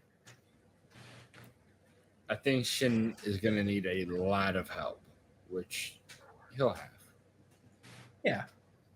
But yes, some heavy hitters there. If somebody was to read this chapter completely out of context, they would think he's a fucking psychopath for saying that. It is no. I guess they wouldn't need to see him lose before. Yeah. You know what? I'm talking mad shit about Shin. Let me stop. He just brought Sakamoto back to life with his life. That's some Charles Xavier shit. It really is. Yeah. Maybe he can actually calm down the Phoenix too. Just relax. Relax.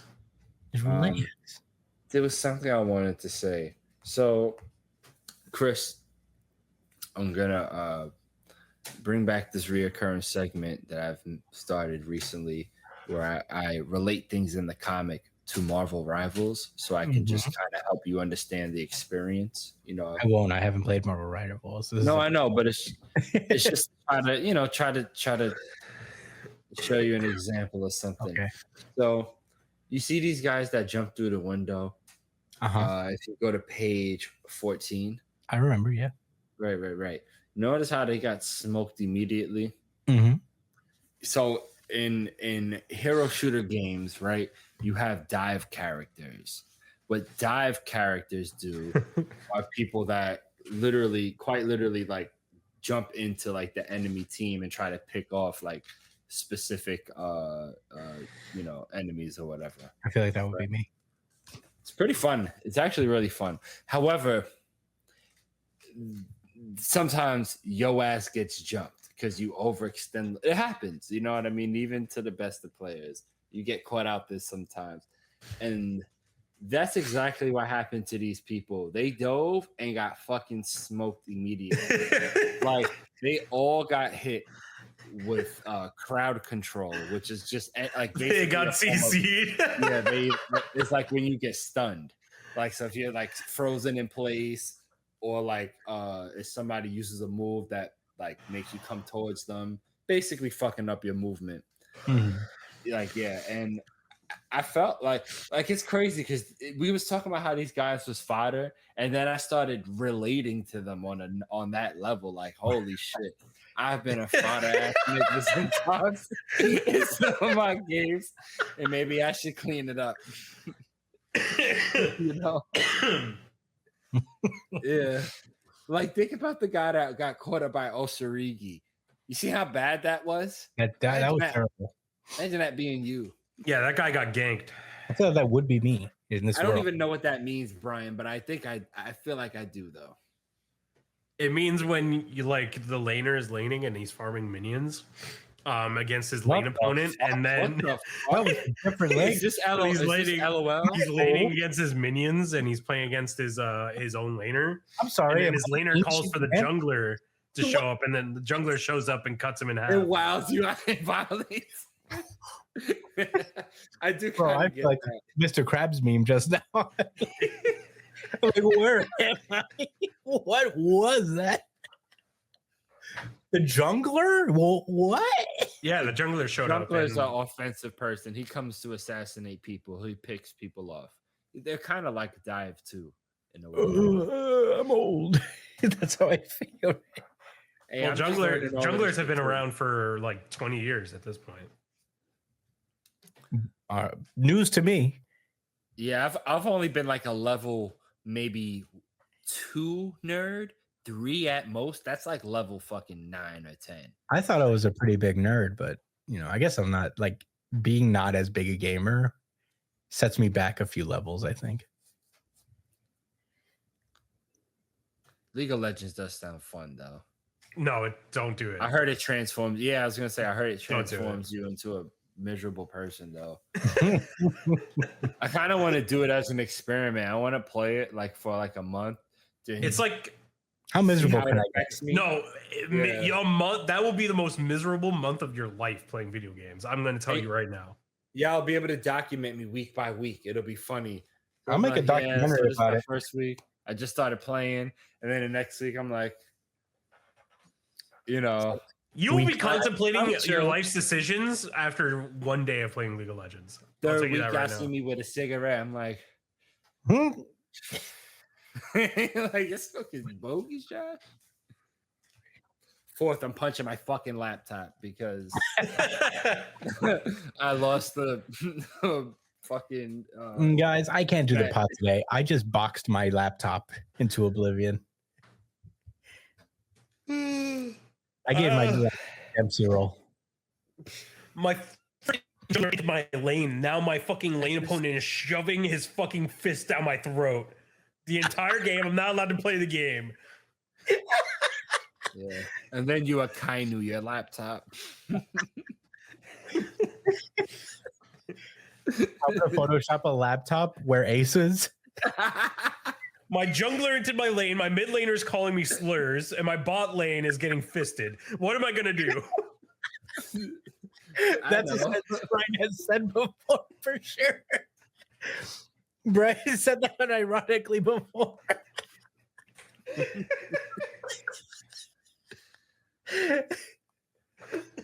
I don't understand why you would play LOL but not Rivals, Brian. Because I'm so burnt out on hero shooters. I played Overwatch so religiously. Like, I played that game so much, bro. It's way too much. So now it's just like every time I play hero shooters, it's like it doesn't do it for me anymore. Like, I could play them at a pretty reasonably high level just like because of my repetition, but whoa. You don't have the joy? There's no joy there? Yeah, it's like I'm shooting the ball with a straight face, you know what I mean? When you dive with Captain America, it just doesn't feel the Well, same. all right, Captain America is a different story though. Like, I could play Cap all day, but the thing is the game anyway eventually gets boring as hell. This isn't the pre-show chat. I'm sorry. Yeah, this is all right. This is it's getting a little deep into that. Sorry for the example. I thought it was apt. But man, back to Sakamoto Days. I'm actually very curious about like Nagumo's mindset as far as him moving forward. clearly he has an emotional connection, like towards X, like he's, hurt. He's like hurt because he's has access to. What's the girl's name? A cow. A cow. Yeah, a cow. A cow. So that's a good way to remember the name, I guess. Yeah. So there's that. But yeah, he wants to kill him for it too. I wonder how he's going to feel when somebody tells him, "Listen, that's not actually a cow." He's gonna be bummed out. Yeah, it's like you don't have to be that upset. He ain't doing it for justice. He's a nonchalant guy. He don't care about that shit. You said it, bro. You said it. There's a lot of aura maxing in this chapter. Yeah. That's for sure. Two guys are farming is the entire chapter. Yeah, plus Shin. Yeah, I like this chapter. Brian, what are your thoughts? I probably don't have too much to add. This is a pretty all right chapter, honestly. I'm really curious as to how Shen is going to develop enough to kind of hold it down until Sakamoto kind of wakes up. So we'll see. But aside from that, not many thoughts. Hell yeah. I thought it was good. I like Nagumo. Honestly, I remember his fight with that Gaku guy. And I remember his like weapon was really cool. So I'm glad he's back in the story and he's gonna do cool shit. I don't know how the story is gonna advance from here. I guess there's just gonna be a couple mini arcs of fighting the Order until Sakamoto comes back, hopefully fat and saves the day. But yeah, I don't know. I like this chapter a good amount. I'm excited to see Shin's resolve pay off, even though he got jumped pretty badly by everybody in the Order. I imagine there might be even a trading arc because now they have Atari and they can probably improve Shin's ESP that way. So I'm sure maybe there'll be a trading arc in Order to get Shin up to maybe even Sakamoto's level. Or I fucking hope. Yeah. So we'll have to see how it goes. But I did like this chapter. I like Shishiba and that squad. So I'm excited to see how they advance. But I also don't have much to say about this chapter. Do we want to move on to the next one? Yes, sir. Let's do it. Men för mig pickningen är det kjär med som kan chat. Kagurabachi. And with that, I'm going to pass this one over to Josh. Thanks, Chris. Okay, so we're about to get a Kagurabachi lightning round to cover the ding, ding, ding, ding, past couple weeks that we missed. Basically, Samura and Chihiro was continuing their clash. At one point, we even got a domain expansion clash between the two of them. Y'all seen that, right? The barrier, and it created its own snowy world. It was really, really interesting. Mm-hmm. But ultimately, Chihiro is trying to stress the point that that Samura doesn't have to go through with his plan of sacrificing himself, with the Shinichi,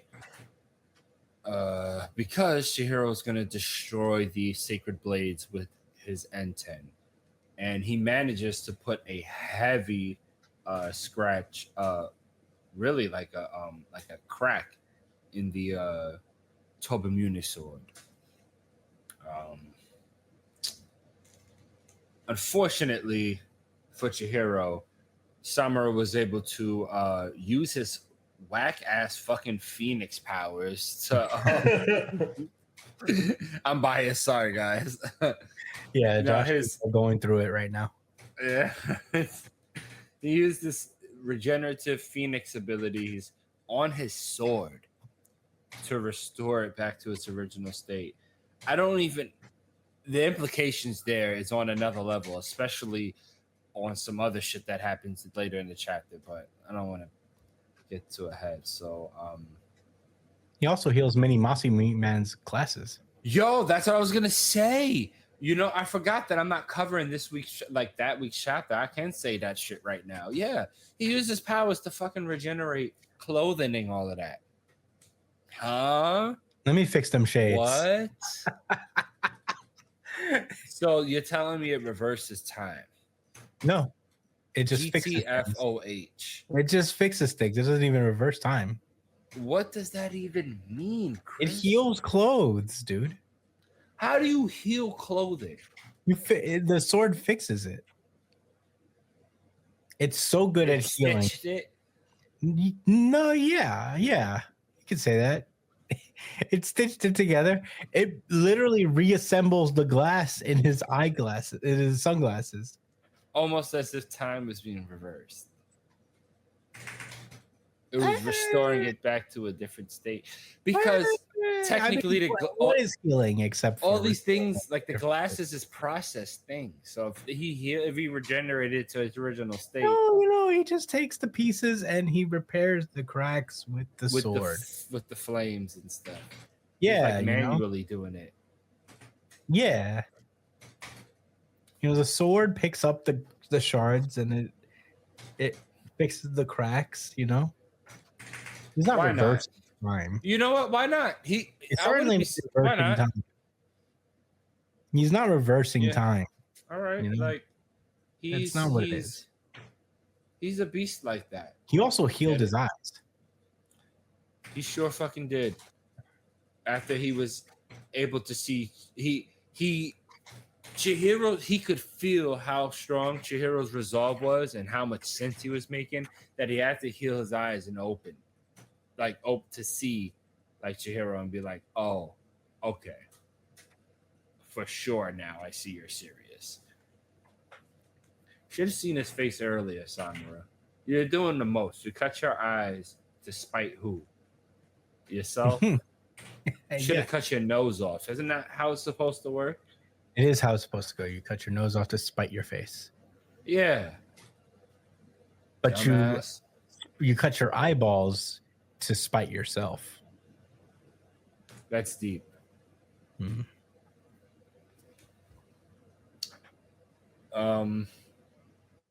Shit. I don't remember. Was that this week's chapter? Man, no, that was last week's chapter. It was a big Chihiro. With him holding the sword? Yeah. Are you talking about that two-page spread with a sword? No, I was doing the two-page spread where Samura's like, I fixed my eyes.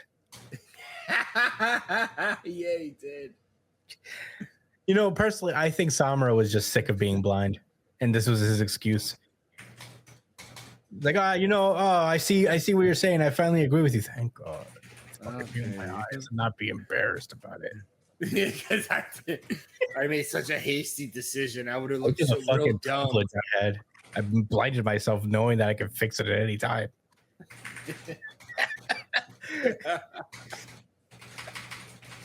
Jesus Christ. For a real reason. Kind of a dick move, huh? Most people can't do that. No, not at all. But yeah, he ends up, believing in Chihiro. He gets punched in the gut by his daughter. They all love each other. It's fucking sweet. They're gonna help each other now. And then Samura's like, oh yeah, wait, hold on. All right, I'm on this week's chapter. I'm sorry, guys. You are on this week's chapter. This is happening. Okay. I spent. All right, look. That's basically what happens. I mean,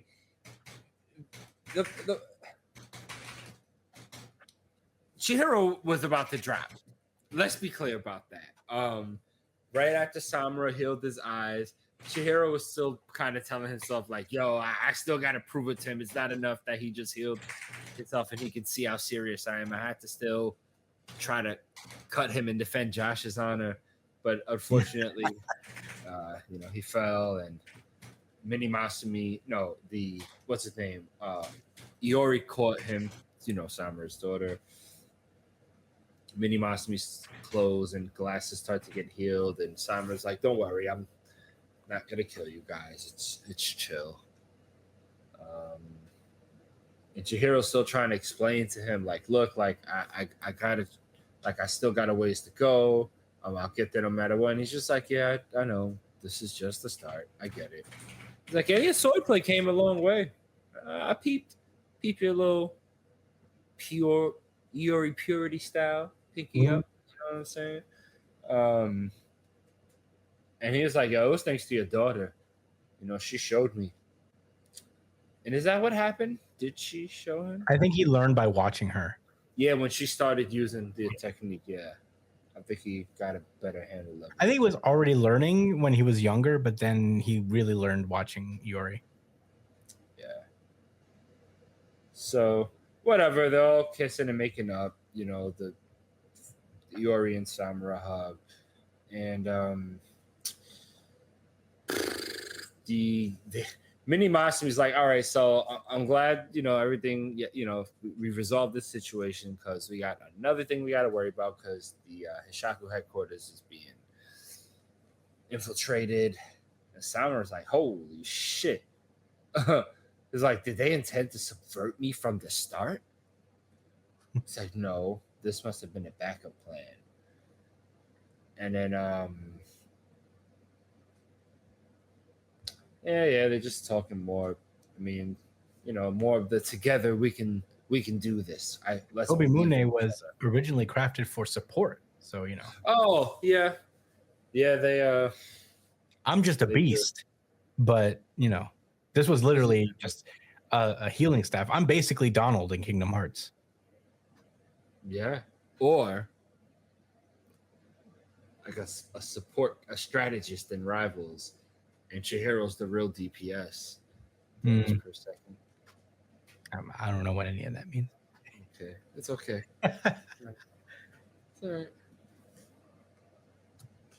Okay. And then Chihiro's like, you know, together we'll take care of the Enchanted Blades and the Shaku. Then it's crazy because Samura has a flashback to like when they was fighting against the Enchanted Swordsman. Almost like he has like this premonition. But anyway, we cut straight to the swordsman, the evil swordsman. And these other sorcerers in the Kumanami headquarters are explaining the prison he's in. He's basically like just a husk. Like he can't like move or do anything. He doesn't even eat. Probably doesn't even use the bathroom. He's only powered by these like pillars that have like these talismans. And they say he sat in complete stillness for 18 years. Damn. Goddamn. And they're saying in all these years, he only once uttered a single word, Magatsumi, at 3:47 p.m. on November 8th of this year, which I'm going to go ahead and, take a wild guess that was during the auction. Yep. That was that time where the auction, where the Shinichi betrayed the dad. Yeah, the sorcerer kid's dad. Yeah. The time, and as they say that, this dude just starts to stand up and he says, "The time is nigh," as we get a picture of the sealed Shinichi sword. Very ominous. And on our last page, Samura's like, "I'll take us there. There's no time to waste." And Chihiro's like, "Let's go to Tokyo." And the arc continues. Ellipses ? That's for the commenters to decide, I guess. As well. Yeah. For those of you who don't remember, Josh and I have a wrong burgundy bet on whether Samura survives this arc, and I still am of the opinion that the arc's not over. So we still have some time on this. But essentially, I think Josh is down 7 in the last 2 minutes. So let's see if he can get to the promised land and get me out. Give me my first L in the wrong burgundy debate. but I hope not, because I'd like to go 4-0. We are now at the point of no return. There's no chance for you to say that the arc has cut off now.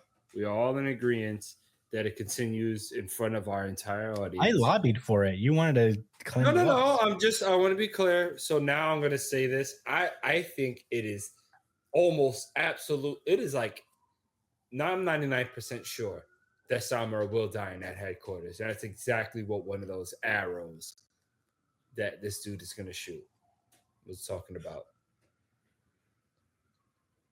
Yeah. I think you might get your first L. I might. I should have just taken the dub when I could. But you know what? I'm an honorable man. You sure are, bro. I feel like a shonen protagonist where it's like, I want to beat him at 100% strength. You know? Yeah, like Goku. Yeah. Handed me a sensu bean, bro. I was literally on the brink. I really did.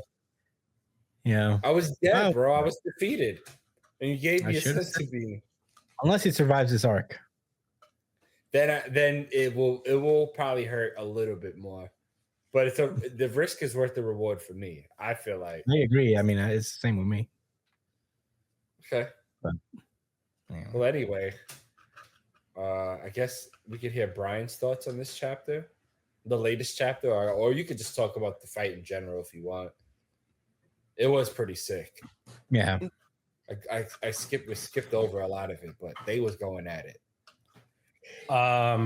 This was such a sick chapter because this fight did not end the way I thought it would. You know what I mean? Like, I thought for sure either somebody was going to die or Samura's sword was going to break. I did not envision a world where Samura joins their squad with the Tobimune intact. Like, that is an insane show of force that's about to appear for the Kamunabi at the headquarters right now. Like, I can't. Yeah. And that just goes to show the scale of crazy shit that's about to happen at that fucking HQ right now. Purely because there's no way that he would allow Samura with Tobimune to show up like that if there wasn't going to be something on the same scale. So, I don't know. That's not a good sign for you know, the rest of the squad. Unfortunately for them. No, not for the Hishaku, for the good guys. Oh, you think they're very ready? They're very prepared. Yeah, it's the Shinichi master just stood up too, so that's a whole situation. Yeah, like him getting up, especially when it looks like it took all of the fucking enchanted sword wielders to take him down. It's just not good. This is still a big death flag for Samura, in my opinion. The fact that he's alive, has his vision, and he's going to go fight at the HQ alongside us. I don't see this ending well. But who knows? This series keeps subverting expectations, so you never know what's going to happen next. Yeah. Yeah, I really, I'm not sure. I'm not certain at all. Who knows? They might need this nigga Samura to survive. If the Shinichi wielder activates, they might need to run away and regroup, and maybe he'll just die later. Yeah. I don't hate Samura or anything. I just don't want to lose. Yeah, this is rough. It's gone too far. I also that's the case. I hope Samura gets like really badly injured in this fight, and then he doesn't die, but he becomes like a trainer. He can't even get injured unless the sword breaks. Yeah, something like that. He was only blind because he wanted to be blind. Well, someone takes the sword from him, and thus he can't heal with it. I don't know. I just don't want him to die. Not right now. Yeah, no, he's a cool character. It almost feels weird seeing him with his eyes, though. Anybody else have that feeling? It's taking some getting used to. Yeah. It's like, shut your eyes, man. You were cool. You were. Yeah, I liked it when kinda love flames were Solo. coming out of your eyes. But I like this chapter a lot, to be honest. This is my second place, obviously. I think it was a very impactful chapter after a really well drawn battle of them both spamming white purity back and forth. Everybody in this arc spamming white purity style. They spilling bleaches too. They kept teleporting behind each other. Yeah, and I'm being silly, but that was it was a really cool fight, and I thought the twist regarding Enten's true nature was really good. I thought it was something I could have seen coming, but I didn't. Especially since it was already built up to be the case when the Cloud Gouger was destroyed. And Enten's being entire purpose was to be like an antidote, for lack of a better word, for the Enchanted Blaze, so that nobody has to die and they can also still be destroyed and it won't fall into the wrong hands. So I thought that was cool. And the continuing reuniting of Iori and Samura has been good. You know, I think like her anger is like very well founded, and you know, I hope that it's like, although that, you know, she's obviously missed him and you know, wants to have a relationship with her dad, I hope that like there's a little bit more that Samura can do to kind of, you know, gain her trust again, because what he did was kind of fucked up, even though his intentions are good, you know. Her last memory was with like before the whole memory wipe thing was them together and alive, you know, and then all of a sudden her mom's dead. So pretty rough. I'm excited to see how this goes. This 2-page spread where all of the old sword bearers are fighting against the Shinichi wielder is very, very cool. And I can't wait till we eventually get the flashback of how they brought him down. But yeah, that's all I really got to say about Kagurabachi. So good. Very good series. You guys ready to move on to the next one? Oh, Yes, wait, sir. I have something I want to say. So, Okay. who Oh, has, sorry. I didn't who even has ask. creepier eyes? Oh, don't worry, I don't have much to add. But who has creepier eyes? Loki or Samura healed? Loki for sure. He has literal snake eyes. I don't know. Oh, maybe he's Jormungandr. What? Excuse me? Is that a giant snake? Yeah, it's like the world-ending snake or some shit. I don't know. Oh yeah, people That devil fruit is a snake. people have theorized that Loki is like has. You remember the mural and there was a giant snake there? No. People theorize that. Well, there's a giant snake in the mural. Yeah, you're right. It is a snake. I thought it was People like a theorize that Loki's devil fruit is that giant snake. But But who that would knows? mean he was born with that devil fruit. I don't know. I don't. You know, that's what I heard. Or it could be a coincidence that he also ate the snake devil fruit. That's more like One Piece, like that. It was just a coincidence, but yeah. Yeah. But anyway. They would have it that he had that fruit. Yeah. All right. Well, let's move on.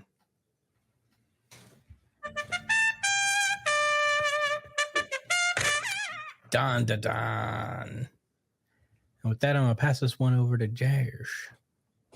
All right. So last where we left off, the crew was fighting against a big ass tsunami in the ocean that was a yokai spirit, I think. No.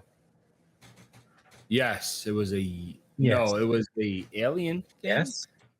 It was an alien creature, I believe. Something like that.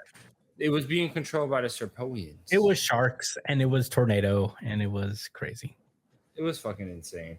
They survived it though. They survived the situation, landed safely, and it was hilarious because, yeah, it was definitely a alien attack because it has the atmosphere changing or whatever, like reality changes. Because then when it snapped back, all the people was there on the plane in this season. It was like, whoa, what happened? Right? It was pretty crazy. Yeah. So, they make it safe and sound to the area where they want to, try to heal. Momo.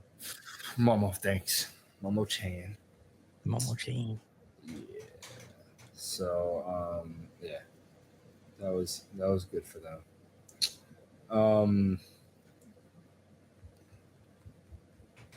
Well, we also have like the crew that stood like in the school grounds. They were hanging out and like chopping it up, like talking about like the experiences they just had. The fucking weirdo dude got arrested. Thank goodness. Thank God. Yeah, I think that was in the previous chapter. Yeah. So, and they all started to piece together the fact that like these guys all have like these Kozuka knives that are trying to collect yokai abilities. The person giving them all this information is this guy named,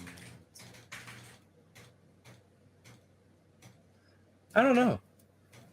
It's someone that works for a person named Queen Sensei. Yeah, the school nurse. That's Queen Sensei. Okay. Yes. And apparently he's supposed to help train the main character. The male main character. Thank you. Okarun. Damn, it's been a little while, guys.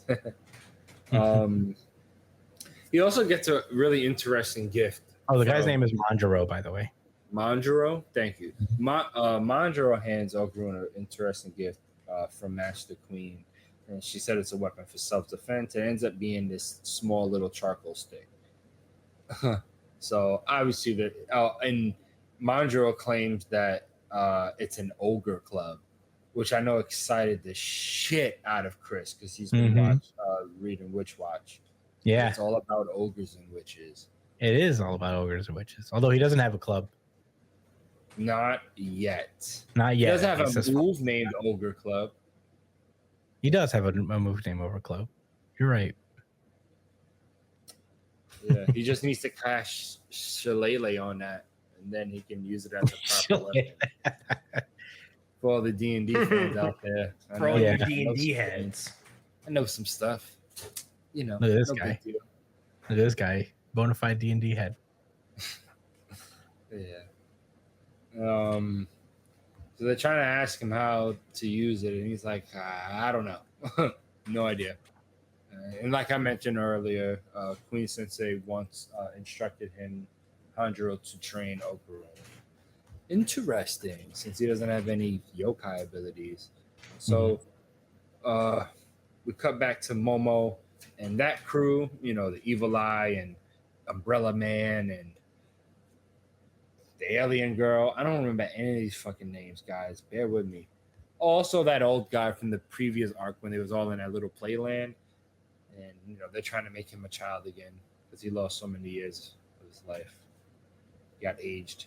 All of them is fucked up by this curse. The kid is getting blind because of the curse. The other dude is old because of that curse. And Momo is... Hold on, but are you on the right chapter? No, I'm still covering the previous one. Okay. I'm just trying to get some facts across. Because I feel like I'm going to speed through the actual. Yeah, it's all relevant anyway. So. Yeah. So, right. But they finally pull up to the shrine where they're supposed to, help cure the curses. And then immediately one of the shamans or something, I'm not sure which. Yeah, shaman. One of the shamans is like, "Oh, like I'm very sorry, but like we're in a state of emergency. The precious magic hammer, Uchire no Kozuchi, has been stolen, and that's what they need to cure them." So the grandmother's like, "Bet, we out. Let's go find them." Yeah. So the shaman's like with them, and he's like, "Yo, I know exactly where they're at because I put a tracker on the hammer. Since I heard about all like these robberies happening. It's like these high-profile thieves, ninja thieves, right? So they pull up to the shrine that looks super duper fucking ominous. It's even glowing with like ghostly power, ghoul energy. Oh, not really. I guess that was just the author hyping it up. Anyway, it was still cool. So they pull up to the temple, run up the stairs, looking for the hammer immediately. And as soon as they get upstairs, they get fucking surrounded as the shaman dude gets caught with a knife to his neck. And they're like, accept your defeat, then we'll at least spare your lives. And then Momo notices that the knife he has is a Kazuki knife, like held to the shaman's like neck. Interesting, huh?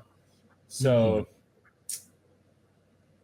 Momo's like, I'll hold his blade with my power, take him down, Granny. And Momo's like, nah, like you and Vamola go back to the taxi.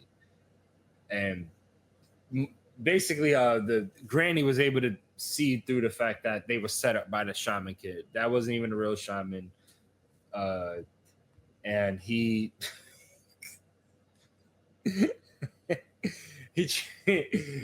after his ruse is up, he fucking dissipates the ninja that was around him. I guess that's his power, and transforms into a half-naked person.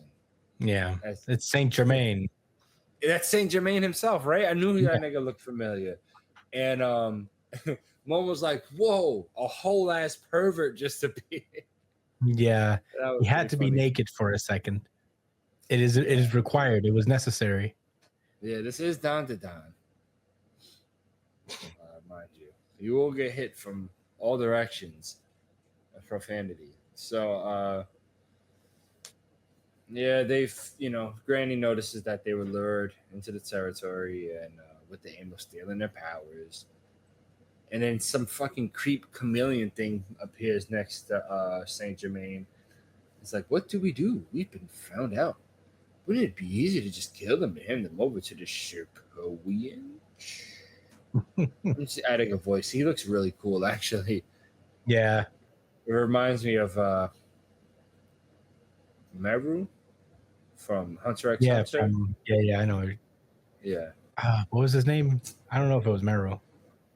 No, I'm thinking. But whatever, Chameleon. Enemy. Yeah, Chameleon guy. So,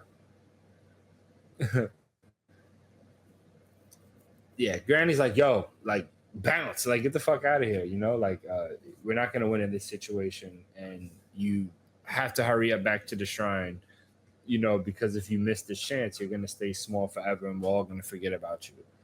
So Granny's like, which filled me with joy, honestly, because Granny's been acting real indifferent towards Momo about her whole situation, even when she told her, like, oh yeah, we have like a couple days to make it over there. She was super nonchalant, and right now she's willing to die for her granddaughter.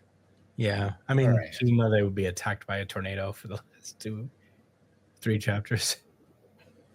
Well, she was in that situation one way or another. Yeah. So anyway, as Vamola and Momo try to escape, the chameleon uses some weird ability to turn the fucking. He starts manipulating the house around them. Turns it into a Demon Slayer Suzuku Castle or whatever that shit is called, and they start dropping through the floorboards, and that leaves Granny and Saint Germain in the room alone as he bows to her with clothes on. And that was Dandadan. Brian, what were your thoughts? Classic Dandadan chapter.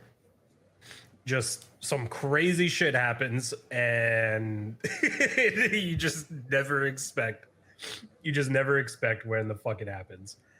It's wild that Saint Germain shows up with a squad of ninjas. It's literally like out the frying pan into the fire. Like, dead ass. They just dealt with a whole fucking storm. Landed the. Yeah. I don't know why he had to get completely naked and then switch to another attire, though. I don't know why. Maybe it was just for like fangirls and shit. I don't know. Yeah, I guess women need fan service too. Not fair that it's only dudes ever. guy's jacked. Yeah, he is shredded. He's like Adam Warlock. Yeah, for real. This nigga came out of a cocoon. Though, yeah, I don't have too many thoughts. It's just pretty interesting that he reveals himself now like this. This is Saint Germain, right? Yeah, it is Saint Germain. Odd that Momo doesn't recognize him because he's like the president of the paranormal club at their high school. Yeah. Doesn't he make people forget him or some shit? Yeah, I think so. Yeah, Like, so mess maybe, with memories. But yeah, that's it. Pretty low-key chapter this week, honestly. But it looks like he's going to be an ally, maybe? No. Saint Germain? Yeah. Nah. He's been literally trying to steal their powers for the last like 20 chapters. But he's literally bowing to Granny right now. I feel like that's probably just a misleading thing. Maybe it's just out of respect, and he's like, "Listen, I don't really have any beef with you because you're vanilla as fuck, but you're still mad strong." So, Vanilla. yeah, because she doesn't have any yokai powers. Oh yeah. Well, she's still an exorcist. Any yokai powers. Yeah, but he can't steal any of those. That's true. She doesn't have like powers that he can steal. Yokai. Yokai. I thought this chapter was really fun. A good inciting incident. I didn't expect the action to just get right into it immediately, and I certainly didn't expect Saint Germain to show up, because he was very much final boss vibes of this arc. So, Yeah, I was very surprised by that too. yeah, and he's just here now. So all the heroes are split up. I like the design of these ninjas. I thought that was pretty sick. They're very ninja-y and very cool. I don't know what's gonna become of Granny ISA or Granny Momo or whatever the last name is. It's Momo. And I thought it was ISA actually. Momo is, yeah, it is ISA. It is ISA. yeah, Granny ISA, Seiko ISA. Yeah, I don't know what's gonna become of it. This bowing is very weird, but I do agree. I think it's more like I'm sorry I have to do this more. Like I feel like, yeah, but I gotta take your granddaughter's powers. So that's gonna be interesting to see how this plays out. The whole reason they came here is to, get in shape so they can like fight this guy, and he's just here. So they took Vamala, and there's probably gonna be a little Vamala Momo fight coming up soon, which is exciting.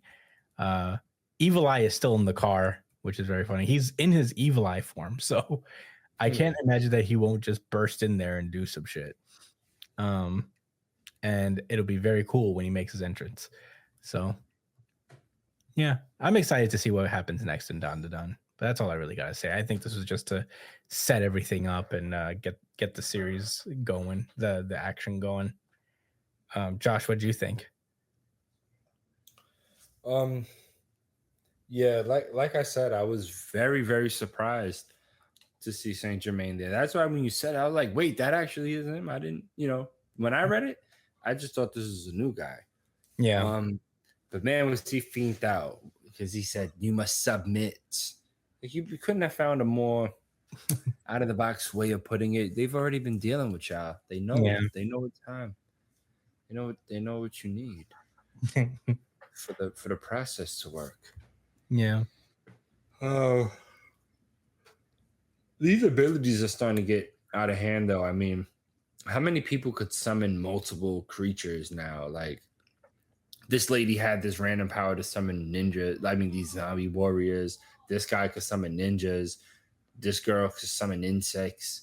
The basketball people. The basketball. It's like, what the fuck is going on? Oh, the basketball people. That was the gym teacher guy. the weirdo. Yeah. Right. So.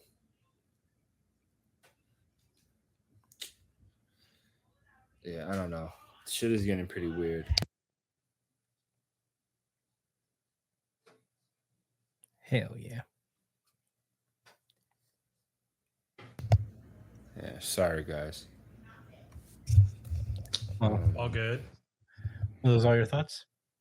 Yeah, that's all my thoughts. Hell yeah. Well, let's wrap this one up, boys. That was Dandadan, and that has been our show. Got a bit of a longer show for you guys today, but we've been gone for a while, so I had a lot of fun making this. To be honest, it was a very fun show. Thank you guys for listening and for sticking around and waiting for us. We are back. You can find me at the Chris Espinal on Twitter and Instagram. Josh is at JDCole_37 on Instagram, at New Jump City Josh on Twitter. Brian is at b.esp on Twitter and Instagram. You could also catch him when he's streaming video games sometimes at twitch.tv/It's Punchline. Subscribe to us, please. That would be very, very cool if you did.